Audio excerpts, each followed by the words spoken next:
Ce vidéo s'adresse à tous ceux et celles qui n'ont pas de travail ou qui désirent apporter des changements dans leur vie actuelle, qui ont envie de réorienter leur vie professionnelle. Il serait faux de croire que la profession de massothérapeute nécessite un quotient intellectuel au-dessus de la moyenne.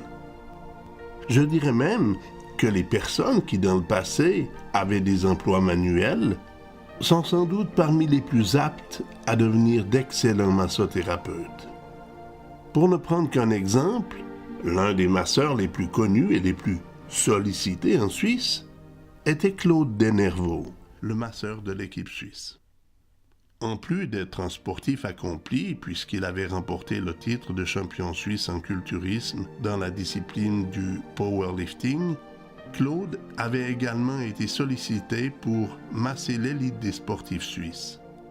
Il était le masseur de Lise-Marie Morero, l'année où elle avait remporté la Coupe du monde de ski alpin, d'Albert Zweifel, 5 fois vainqueur du championnat du monde de cyclocross, de Robert Dilbundi, médaillé d'or en cyclisme sur piste aux Jeux olympiques de Moscou et également 2 fois champion du monde dans cette discipline. Et ce ne sont là que 3 personnages connus du monde sportif parmi les nombreux que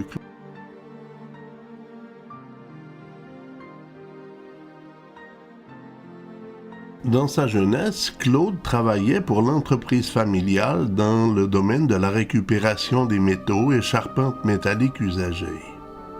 Les emplois manuels sont souvent la cause de fatigue et de douleurs musculaires.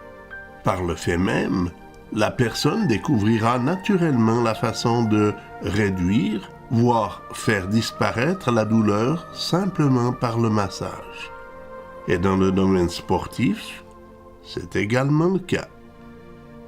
Les études nécessaires à la formation de massothérapeute ne sont pas de niveau universitaire supérieur.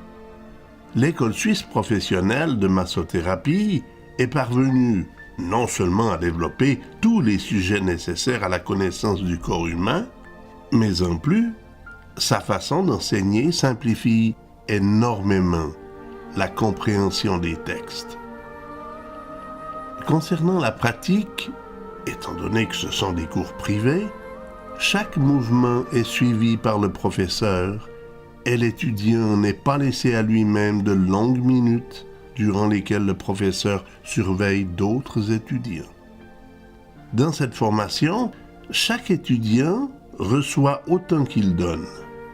Ce qui veut dire que si durant la première heure vous avez pratiqué vos mouvements sur une autre personne, l'heure suivante, c'est cette autre personne qui pratiquera sur vous les mêmes mouvements. De cette façon, vous serez à même de ressentir l'effet que votre massage va par la suite procurer à votre clientèle. Cette formation ainsi que l'accréditation de l'Association des massologues techniciens en massage du Canada est reconnue dans tout le Canada. L'École suisse professionnelle, au fil des ans, a permis à des personnes sans profession, jusqu'à des médecins, anesthésistes et physiothérapeutes étrangers, d'obtenir leur accréditation au sein de l'association. Si vous désirez d'autres informations, vous pouvez consulter notre site web www.écolemassagesuisse.ca ou par téléphone au numéro sans frais 1 866 959 0999.